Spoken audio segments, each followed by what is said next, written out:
Okay, it's 9:02. Welcome, everyone. We are going to get started. So welcome to the Canadian Primary Care Research Network Learning Series.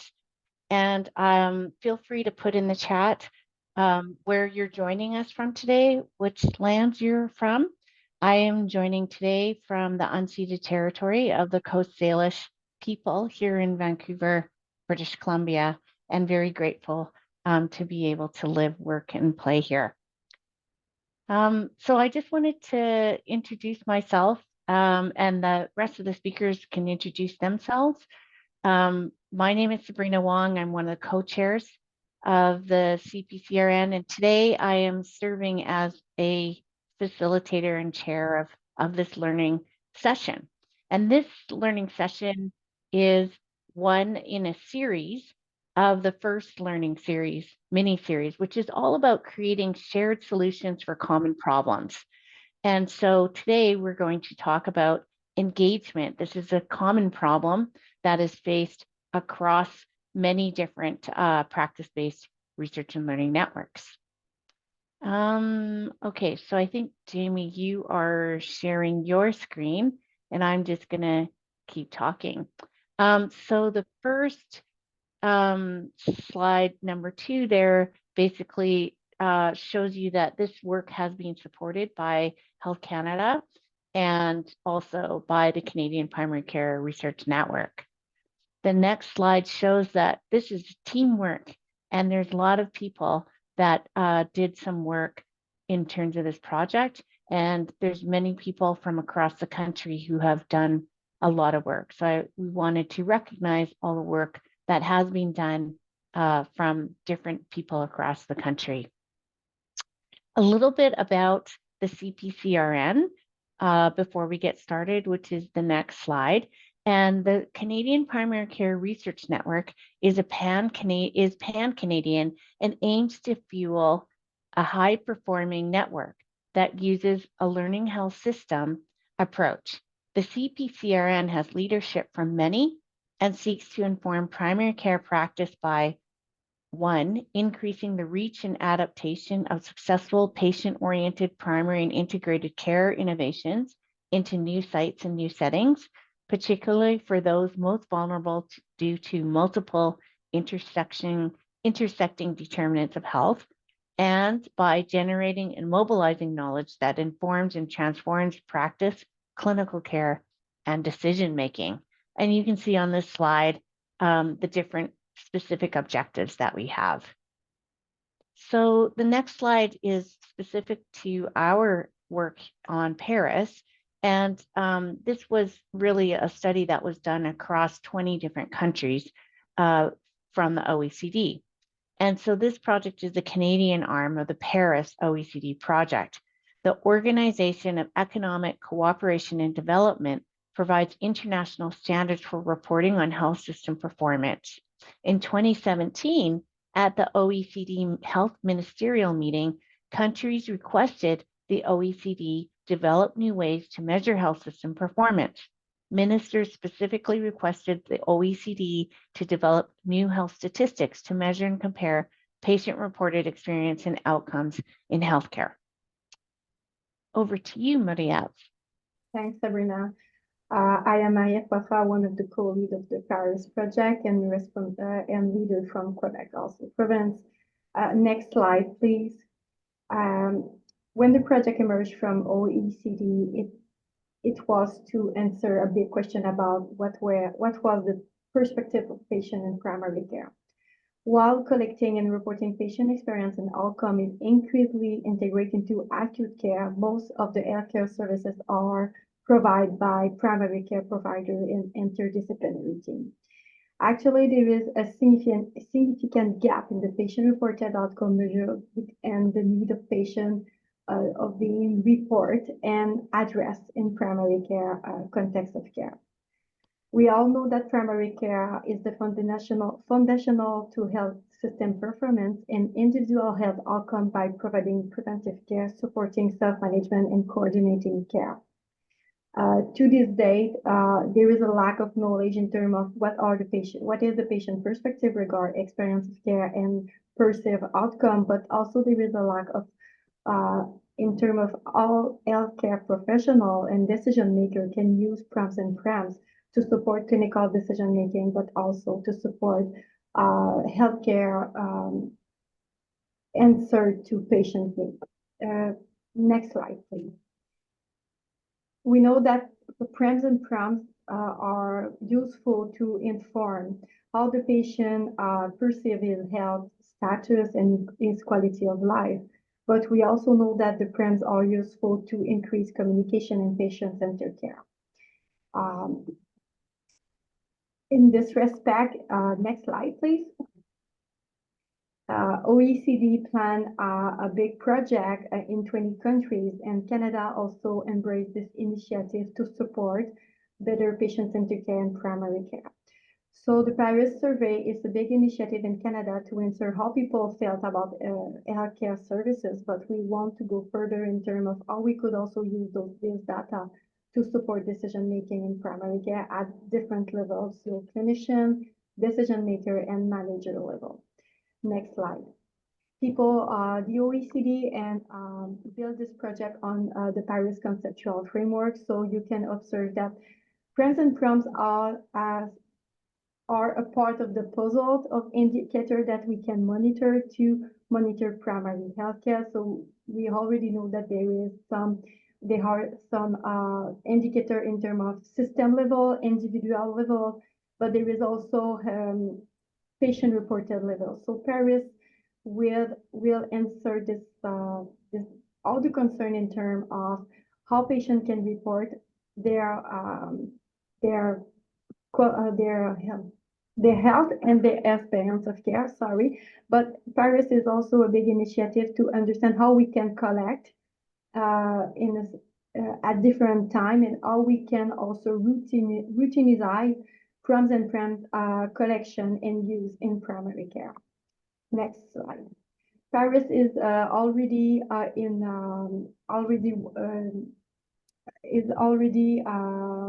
works since 2020. So the first phase was the construction of the questionnaire. So an international board expert create the questionnaire based on different expertise, based also on different already tools existing and validate in primary care. We had also a committee of patients that they give some advice to the committee. During 22 and 23, we conduct the field trial. So we have 18 countries that they participate to the field trial. And for Canada, we were four provinces participant to the field trial. And we just end last week, and we are continue a little bit for Canada, but for the OECD, we end the data collection for the full survey in January 2024. But be aware, some provinces continue to collect some data until March, the end of March. Next slide, please. Brenda, it's up to you. Good morning, good afternoon, wherever you may be. I come to you from 34 in Saskatchewan. It's very exciting to be here today to really talk to you as the co-chair of the Canadian Primary Care Research Patient Council, because we have had a very active role in how PaRIS has come to be, not only in Canada, but also here in Saskatchewan.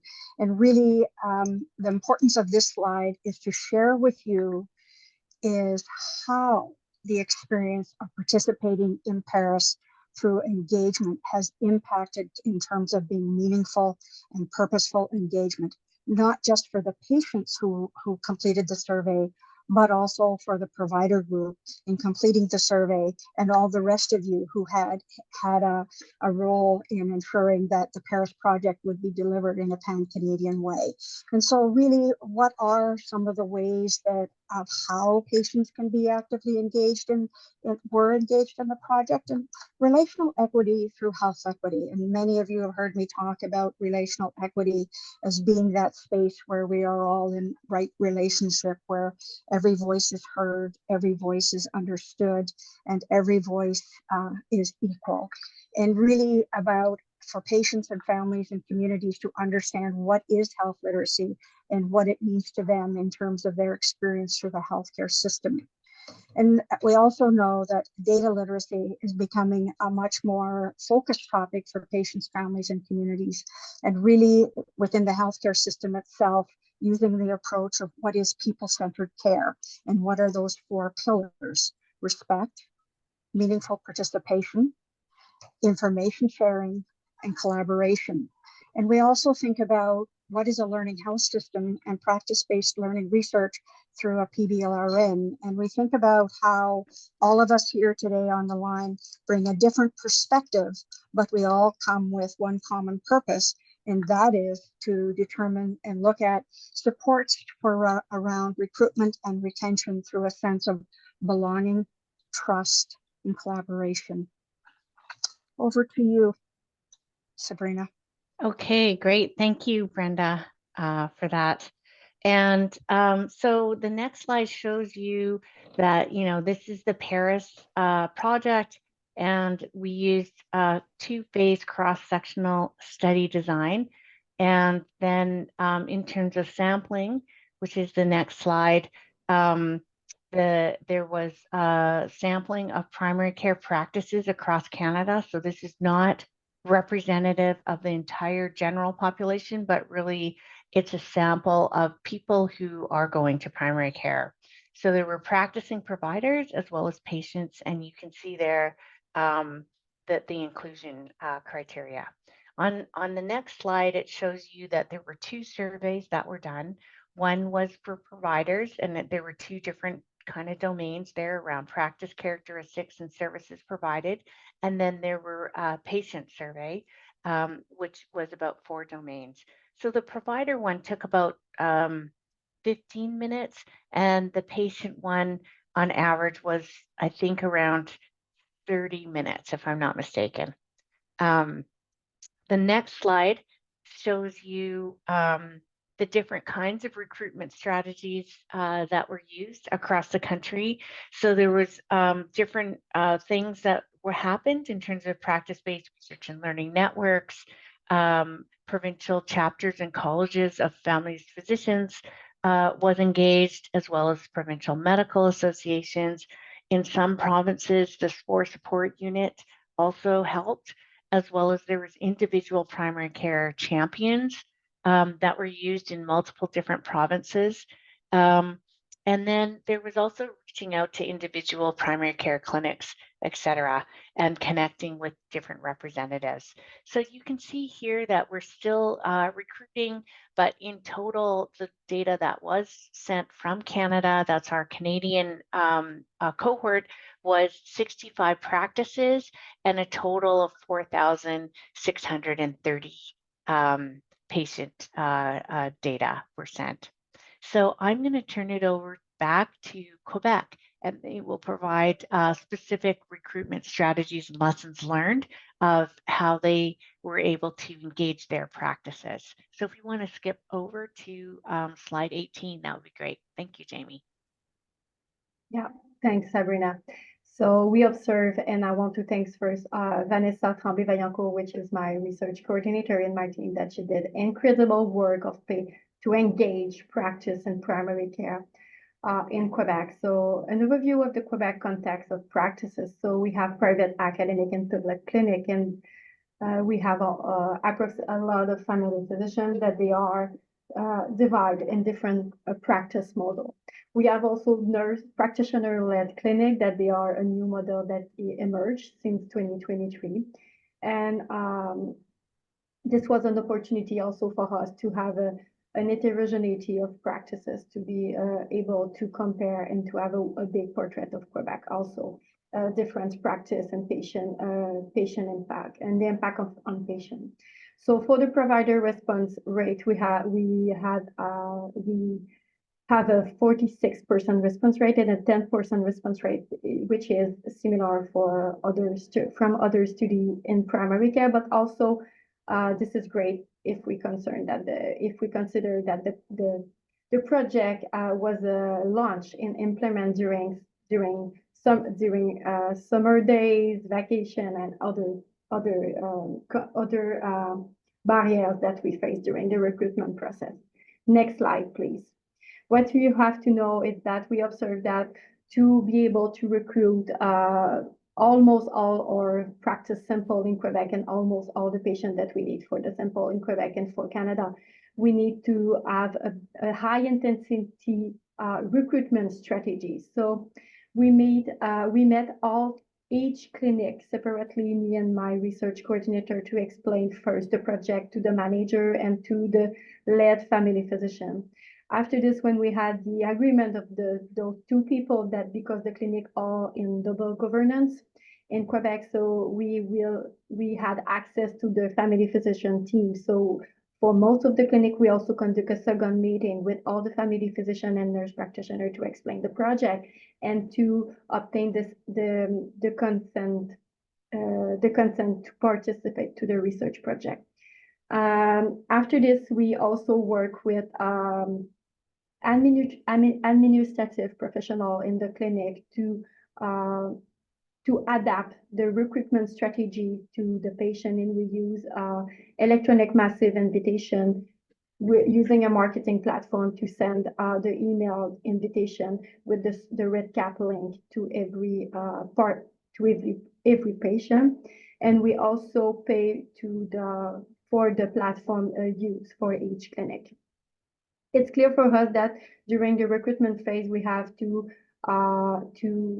have a full-time research agent, and we have to find also supplemental funding to support the research agent time to be full engaged, to address also the question and the concern of each clinic, and to be as quick as possible to answer each question to be sure that we do not lose we lose no clinic in the recruitment phases. We faced different difficulty because the project was implemented during the law change in Quebec. So we are now submit to the law 25, which is really, really important in terms of data privacy for the citizen. And the project was approved before this law and was now submit to the new law. So we have to negotiate with the faculty member and ethical committee to be able to launch the project but also to share the data to other jurisdictions if needed. In Quebec also, we have a specific ethic assent to ask to patients, so patients cannot be contacted if they are not assent to give their name and their information regarding a first contact with research team. So it asks for a supplementary step in Quebec to have access to the patient. Next to New Brunswick team now. Thank you very much. Hi, my name is Shelley Doucette, and I'm the lead from New Brunswick, and I'll be sharing the recruitment strategies we used and also lessons learned from our province. And I'd like to give a big thank you to Charlotte Schwartz. She's our project coordinator. So when I use the word we, when I talk about the things we did, for the most part, I'm referring to what Charlotte did. So thank you, Charlotte. Okay, so I'll start out by just talking about recruitment strategies. So like Quebec, and I think all provinces across the country, recruitment for the study was challenging, and we were required to use several strategies. So in terms of network connections, where we're a small province, we started with clinics that we already had previous connections with, have been on other projects, research projects. And then these local contacts also provided us with information on other clinics, which might be interested in participating. We also worked with representatives from the government, and then also we have 2 local health authorities. So we worked with folks to discuss the study, and they really helped us spread information regarding the study to other contacts. Next, we had a summer student who created a list of primary care clinics and primary care providers across the province. And we then contacted clinics by email, phone, or fax. We also created an infographic to send out to potential providers and clinics, which outlined what participation could look like, along with a one-pager to provide clinics and providers with a more detailed overview of the larger project. And finally, we provided clinics with a $750 honorarium for their time to really help incentivize them to participate. In terms of our distribution methods for the surveys in New Brunswick, unfortunately, most clinics do not actually have patient email addresses on file. And for the clinics that did, it was very inconsistent. They might have had it for some, but not all. Therefore, we had to use different approaches than the rest of the country. So our first approach was using a QR code. So many clinics chose to hand out sheets in clinics, which provided potential participants with information regarding the study. And this also had a QR code and a link to the survey. And we also included contact information of the research team with the option to complete the survey by phone. And so these needed to be handed out to eligible participants at the time of appointment. We had one clinic that did choose to mail the surveys to eligible participants. So on the next slide, you'll see what worked and what didn't work so well. So the first is that we formed strong partnerships with clinics. So very similar to Quebec, we offered to meet with all clinics on board. We identified champions at the clinic. So this was times a clinic manager, a provider, or clinic staff, and they were really our main contact for the study. And we also collaborated with clinics to find an approach that worked best for them. So we were very flexible and available to address their concerns as well. We provided the clinic staff with resources to help them with recruitment. So this included things like a script for handing out the survey, a detailed sheet explaining eligibility criteria, a frequently asked questions sheet. And then the research coordinator also checked in with the clinics every week or two so that we could get an update on recruitment numbers, but it also gave the clinics an opportunity to ask questions if they had any. So a little bit different than I think some provinces, we provide the option to complete the survey by phone. And this was useful because many participants actually opted to choose doing the survey by phone due to difficulties with accessing the online survey. And some of the reasons were not having a computer or internet, or they just weren't comfortable with technology. And another thing that was really helpful is that we had a full-time student that was dedicated to this project in the early stages, and they really helped with recruitment and also building the online survey. And finally, providing incentive really helped to compensate for their time and making them be more willing to be engaged in the project. Okay, so in terms of what did not work, we experienced challenges with receiving consistent engagement with the clinics. So as you can imagine, clinic staff, who were helping to hand out the surveys, they had really busy schedules. And so at times recruiting for this study would fall off their radar, or it might be really difficult for us to reach them to get updates. Another challenge we experienced was with our QR code approach. Because we were using the QR code approach and we couldn't email things out to patients, we had to rely on in-person visits. And then we couldn't use strategies like some other provinces sent it out to their roster, like patients who had used the practice within the last few months. We didn't have that option. We really relied on in-person visits during the recruitment period. So this really made it difficult for us to reach the desired number of participants during that period of time. So as a result, our response rate, as you would have seen on the earlier slide, it was generally low, but it varied by clinic. And this was both for the QR code approach, but also for the clinic that mailed out the surveys.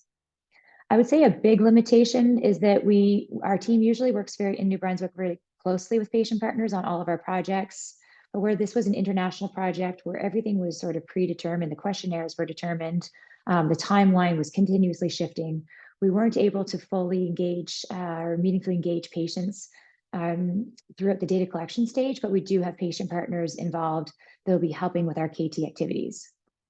And then finally, the recruitment approach we took was very resource intensive. And this was both for our research team and for the clinics who participated. So for example, contacting clinics and providers individually was time consuming. And also when surveys were administered by phone, this took approximately an hour per survey. And clinic staff also had prolonged participation in the study because instead of just emailing out the surveys, we had to rely on them to continuously pass out the information sheets to eligible participants over several months. So I'll just conclude by saying that this, in New Brunswick, this was a big success for us, the study overall. We were able to recruit 9 clinics to take part in the practice survey, and they then helped us recruit participants to take part in the main study. And many of these clinics, we had not previously worked with them, so it really helped us to form relationships for future primary care research. And it's been a big step forward for us in terms of building practice-based research and learning networks across our province. Okay, I'll now turn it over to our team in Saskatchewan. Thank you, Dr. Doucette. Good morning, good afternoon, everyone. My name is Udoka, and I work as the provincial manager for the CPCRN in Saskatchewan. And just to share a little background, Saskatchewan, like you might know, it has a population of over 1 million, half of which live in Saskatoon and Regina. We have about 32% of Saskatchewan residents living in rural areas and a significant amount of Indigenous people living in reserves, totaling about 16%. As of 2023, in Saskatchewan had about 1,300 actively practicing family physicians, 52 of which live in urban areas and the rest live in remote or rural areas. Because Saskatchewan is sizable and population density is widely spread, it was easy to form relationships amongst the primary care providers and the participating clinics. And this is what informed the way we implemented PaRIS locally. We had learned from our pilots, which was taken in September of 2022, what didn't work and what we needed to change. And so we partnered with the University of Saskatchewan Department of Academic Family Medicine. They have about 8 sites scattered across Saskatchewan. We partnered with the Ministry of Health, the Saskatchewan Health Authority, the Health Quality Council, Saskatchewan Center for Patient-Oriented Research, and Saskatchewan Cooperative Clinics, and adopted a framework that integrated the survey-based design that PaRIS had already initially predetermined with a participatory approach. And in this framework, we try to ensure that our providers and our patients were carried along every phase of the project. And this will be facilitated by building new relationships as well as nurturing the old ones that we had with our partner clinics. So we commenced the survey on July 1st, 2023, and we used QR codes, used a survey link online. We had a paper-based survey, and we also utilized telephone surveys as well. To our surprise, within 4 months, we were able to have had returned surveys from 50 primary care providers across 10 different practices, and 1,274 from patients across the same practices. Can you move to the next slide, please? So we ascribe our recruitment success to the fact that we had our physician partners as co-researchers early on before we launched in July. And this was largely due to the efforts of our collaborative team led by our co-PIs, Dr. Ramsden, who is here with us, and Dr. Mohajereen. I would say having both of them involved in this project opened a lot of doors for us, engaging with the clinics in the province. And for us that know them personally, we can agree that the overall leadership spirit to drive meaningful research in the areas of primary care and areas of population health and patient-centered care is very felt. And this kept us on our toes to try and see this project to the finish line. I also like to acknowledge that we had a provincial manager before I transitioned into this role, Yvonne Hansen, and she started most of the process in engaging the players in this work, and we acknowledge that. So what worked for us, I mentioned, was the relationship aspect of engaging our primary care providers as partners. We're fortunate to attend a couple of meetings where physicians were in large attendance. I remember we attended the Saskatchewan College of Family Physicians annual meeting where we presented about PaRIS, and we had a lot of feedback and a lot of interest in participating in the PaRIS project. We also had CME events like faculty development meetings and clinic hurdles, and we also even arranged hosted meetings and lunches where we invited physicians and they attended in droves, and this helps engage and build that relationship that, you know, some of the successes now in our PaRIS project. We visited every clinic that had indicated interest in participating in PaRIS, and we worked in close partnership with the clinic administrators, the medical office assistants to learn the workflow in the clinics and the needs of the patient, and what medium of survey would be more practical for recruitment. Um, and I will say that to get work done, the way we did it was those partnerships we had with the clinic staff. They saw the ownership in the project, and they saw the benefits that we incentivized for them that helped some of this work um, run the way they run. We try to incentivize partnerships financially. We had like a token for every participating clinics of about $1,000. We allowed the clinics to have some of the shared decision making in the processes.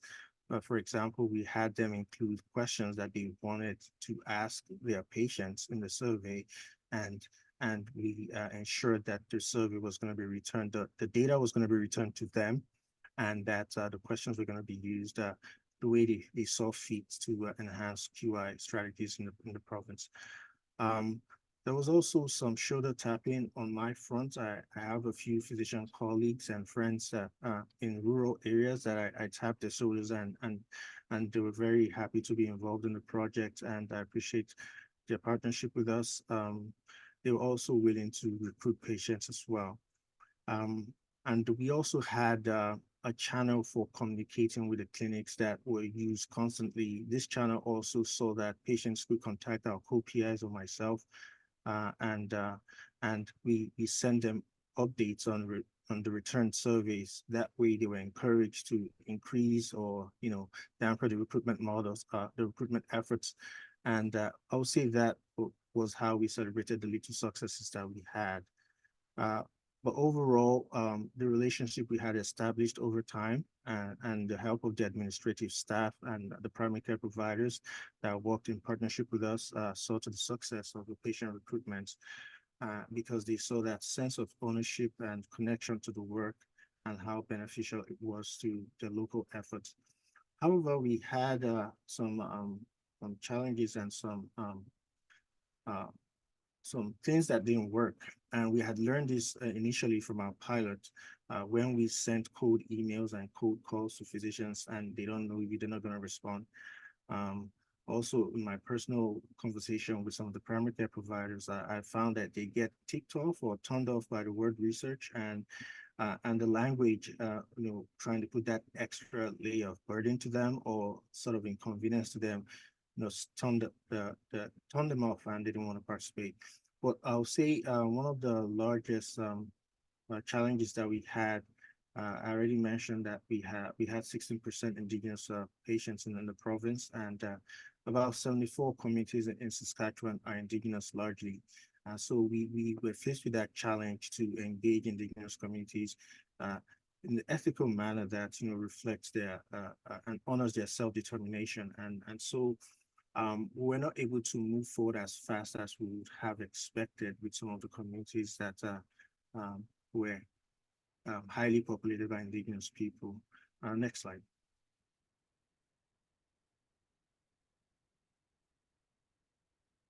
Okay, so yeah, I already spoke about the indigenous communities. We already know that research that should be done with indigenous communities should reflect their culture and should honor self-determination and indigenous data sovereignty.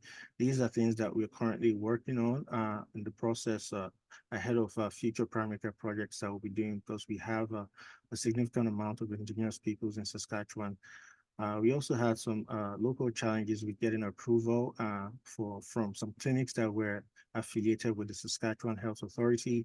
That when we had the approval, it was almost like September-ish, and we didn't get the responses we would have expected as research fatigue and survey fatigue had set in, and some of the patient partners, sorry, the patients and the physicians were kind of in that summer period where they were not interested in completing the surveys as we had initially planned. The usual technical challenges with internet connectivity was also something that we got feedback from our patients. And Saskatchewan has varied primary care structure in clinics that it was difficult to tease out patients that were affiliated with a particular primary care provider, because some of the clinics had a group-based practice format, and it was a challenge to trying to figure out which patient was connected to a primary care provider that wasn't indigenous, and also some extra layers that we wanted to ensure that we protect the rights of the patients as well.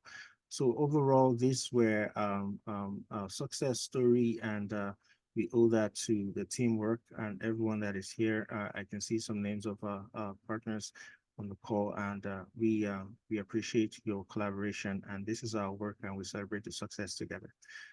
I will pass it on to Dr. Wong, I guess. Is that right? You're passing it to me. Okay. So that's what we have to present to get the conversation started on how do we engage with um, our clinical colleagues in primary care, and some of the themes that I picked up, and then get ready with your questions, because we could probably stop sharing the screen now and just open it up for questions and learning, right? 'Cause this is supposed to be a sort of an interactive session where we're learning from each other. And I'm sure I had seen that Milan Braton was here with us, and I had affectionately called this method that specifically Marie-Ève had talked about, the Milan Breton method that we should all try across the country. And anyway, so you can see that there's been a lot of influence in terms of some of the work that has gone previously. So yes, it's hard to do this work in primary care. However, no one else is doing it. So together we did better than we would have done had we just tried to do it as a separate project. And we have now built capacity across CPCRN provincial nodes to work with colleagues to do research in primary care, but also to engage with the research in primary care. So how does that research actually get implemented into primary care? And that's what we're wanting to see. So I'm going to open it up to see if anybody has any questions about the PaRIS project or engagement.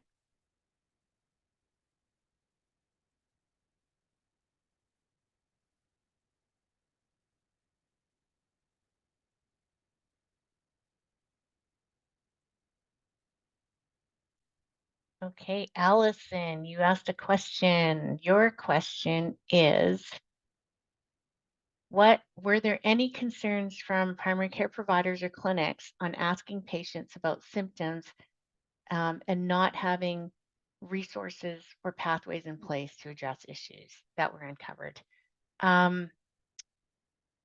Charlotte, do you want to answer this question since you were very involved in the work in New Brunswick? I don't mean to put you on the spot, just to provide you an opportunity to answer the question if you feel comfortable.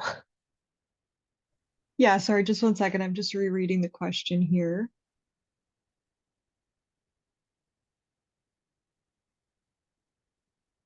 So that isn't something that came up in New Brunswick. No clinics had specific questions about that. Some clinics did want to see the surveys before agreeing to participate so that they could take a look at the patient surveys.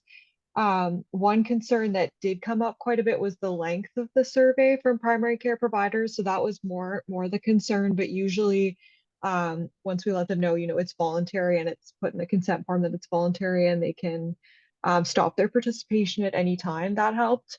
And similarly, quite a few clinics brought up to us specifically concerns about having a non-technological or non-QR code option for patients because they anticipated that would be a problem for a lot of the patient population, especially over 45. So those were more of the things that came up. They didn't really have too many concerns about the specific questions we were asking in the survey. Great. Thank you, Charlotte.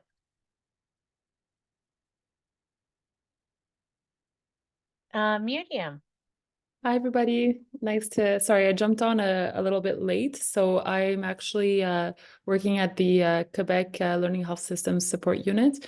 And there's now is an Academy for Quality Improvement linked to the support unit. And so I was wondering, and you may have touched on this, Marie-Ève, because I didn't hear your entire presentation, but I was wondering if there were any mechanism to connect these findings to quality improvement processes in primary care settings. And I'm asking specifically in Quebec because we have a community of practice of like quality improvement agents who are now looking at ways to integrate patient partners in their teams. So I thought it would be a nice way to capitalize on the amazing work that you've been doing across Canada. So I'm just curious to hear you on that. Maybe I can answer quickly. Specifically for Quebec, when we recruit in academic practices, we are linked with the Agent Amélioration de la Qualité. And we also plan for all the Quebec and all the other provinces to send back the data to clinicians and to interdisciplinary team to support a kind of quality improvement activity. We submit a grant also to be able to for all the 10 provinces to be able to transfer the data support, and this is supported by a KTA approach, but also by quality improvement philosophy of practice in primary care. So in fact, it was a need of the practices to receive the data, so they didn't want just to participate to the project, but they want to have the aggregate data and the data specific for their practice, and they also want to know how their practice is compared to the other practice in the province, and in regards also compared to the Canada. So we are now in this phase. We create a kind of dashboard, depending on the province needs and the practice needs, to be able also to talk with clinicians about what kind of prims and proms are relevant in the term to support quality improvement, and what prims and proms are relevant to collect more routinely and more frequently, and what prims and proms can be collect yearly, as an example. So this is all some works that we want to pursue in the future. And this is also the big aim of the PaRIS Canada project. I would be happy to talk further with Yeah, for sure. And now I remember that presentation that you, and so just for information, so I work at the Center of Excellence on partnership with patients and the public. So we were asked by the Academy of Quality Improvement to develop some trainings to support teams to integrate patients in their quality improvement committees. But for next year, they were asking us to develop some trainings to prepare patients to be involved in quality improvement. So I feel like this would be very important to integrate so that everyone's kind of capitalizing on what already exists. And obviously, using the data to drive discussions versus just the members of the team could be really interesting from a patient perspective. So thank you so much. We definitely need to stay in touch. I know that Brenda and Viv are working also on some work around relational equity and data literacy, specifically for patients, and how patients would be part of that team, as you said, to drive the work forward. Yes, Allison, I agree with you that, it is important to give the data back. That is absolutely something that we've heard from the practices. Yes, I see Jennifer has asked a question here. What happens next for PaRIS, OECD, and Canada? And will we be presenting the survey analysis?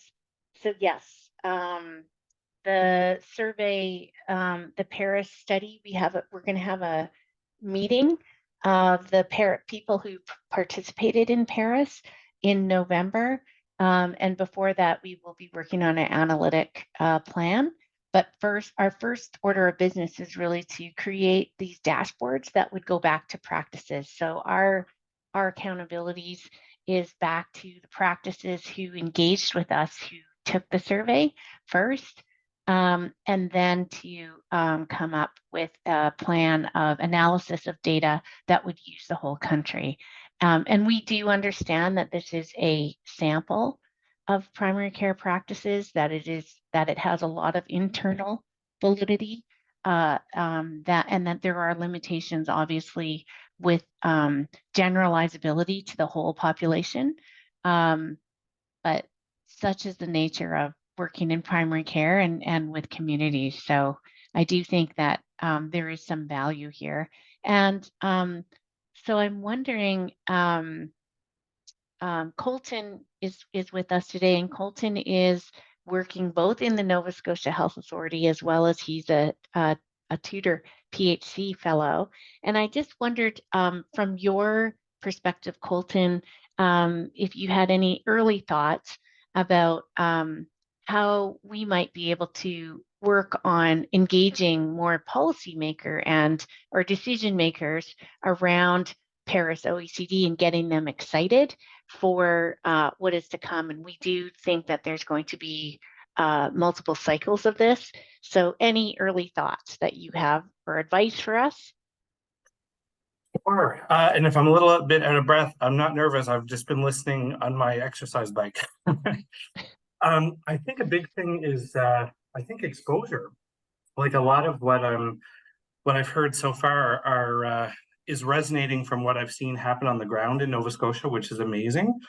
And I think people are kind of attempting to, to set up patient and family advisory committees and things like that. But I think just really sharing the learnings through something like a toolkit, or just even just pushing out this type of learning session to people who are doing similar works that like what I'm doing, I think could be a really helpful first step.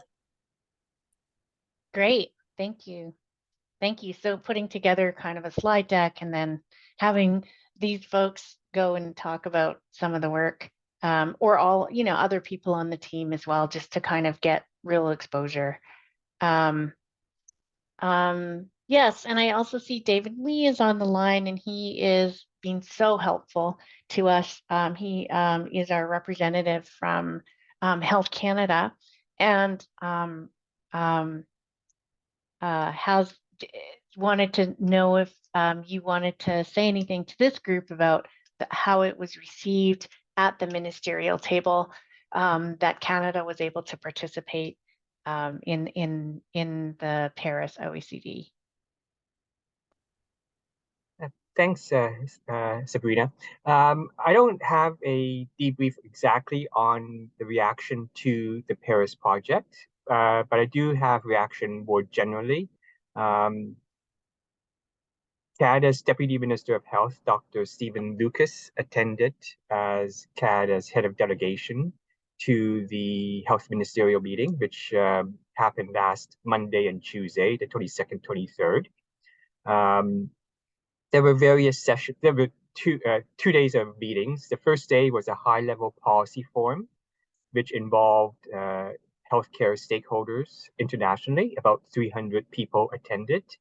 And the second day was the actual meeting of health ministers or heads of delegations.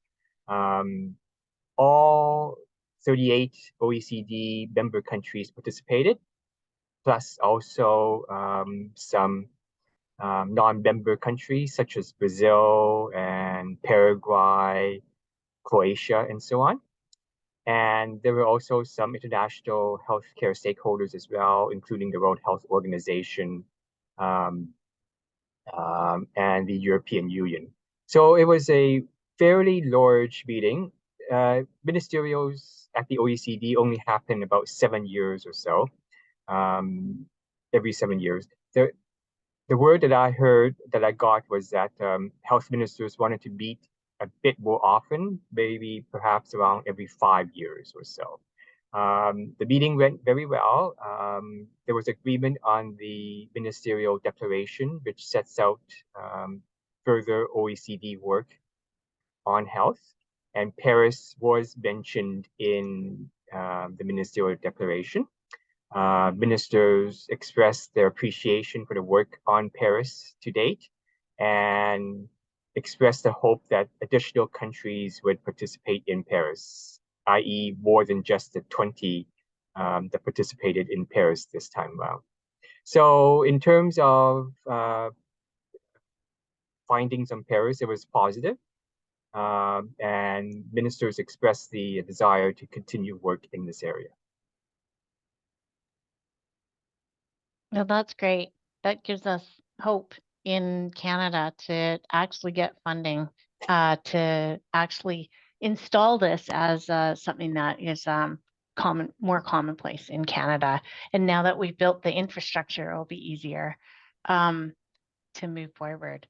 Does anybody in the learning session have any advice for us as we move forward with PaRIS, or things that they would like to see how we can be helpful?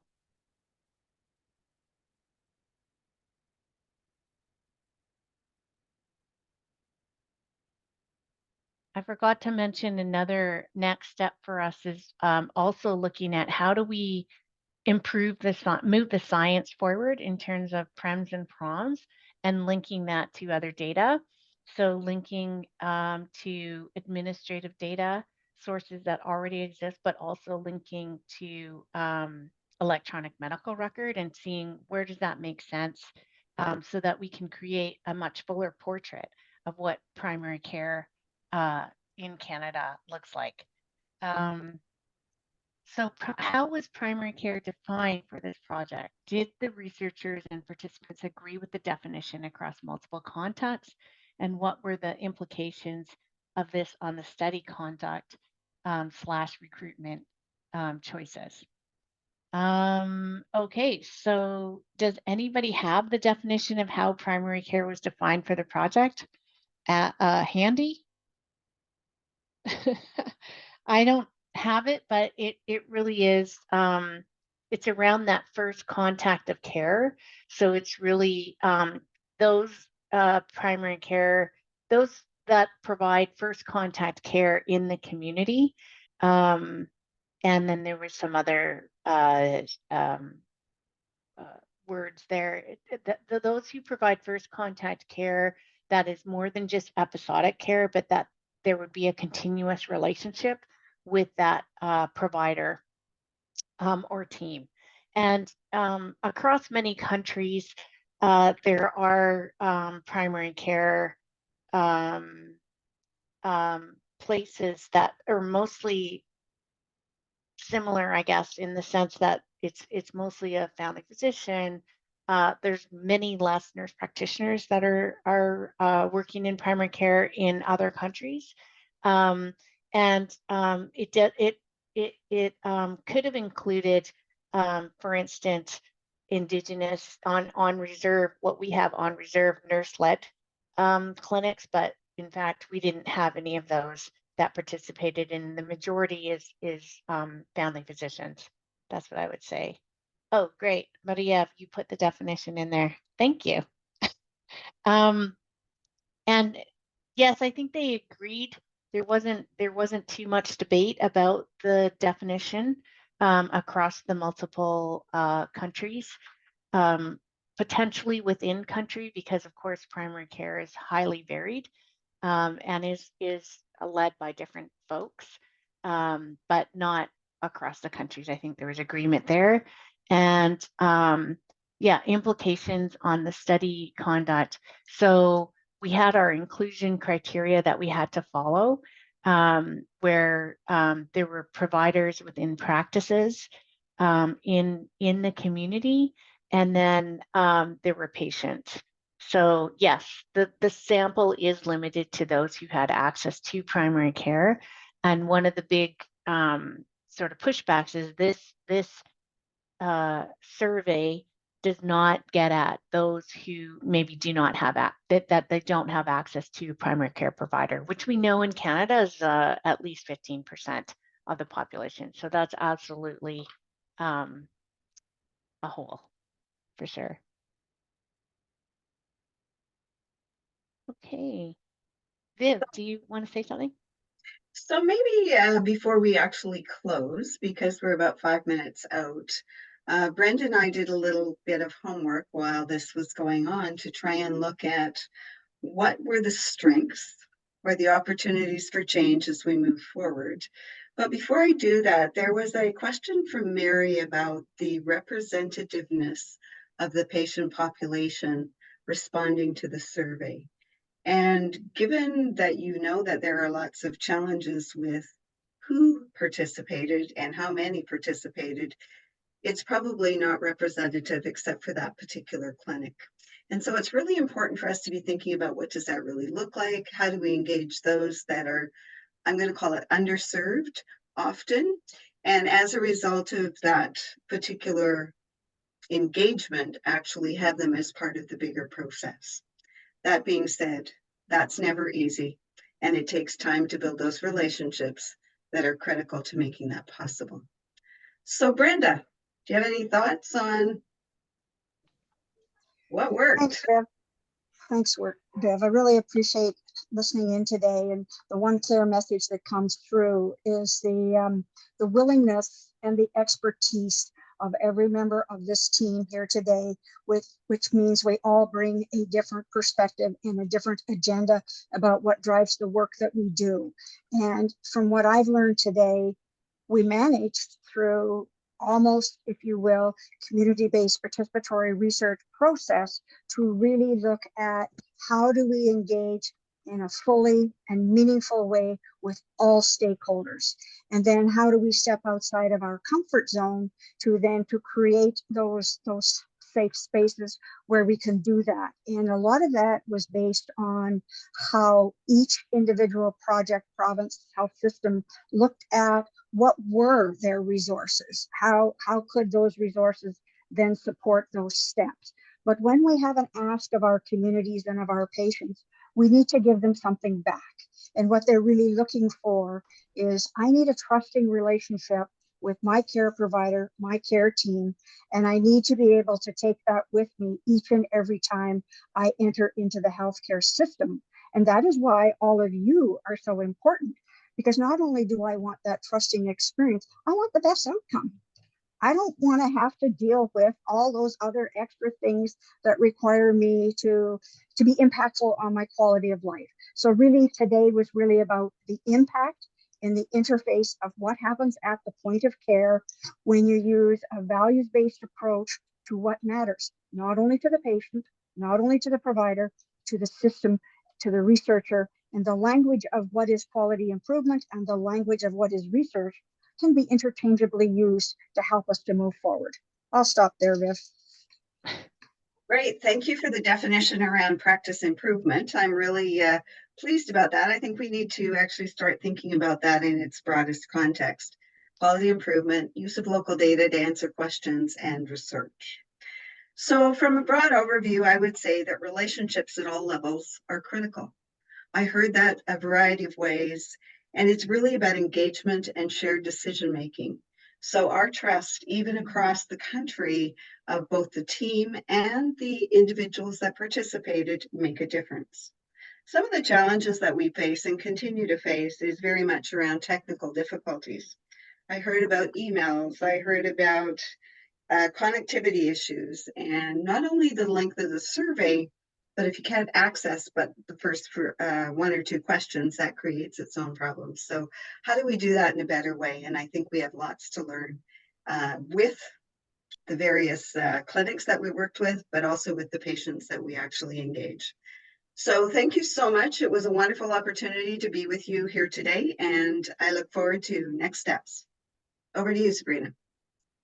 Yes, thank you very much, everyone, for coming, and we'll see you back here and next month. Just go to our website for the exact date. Thank you very much. Bye. Thank you.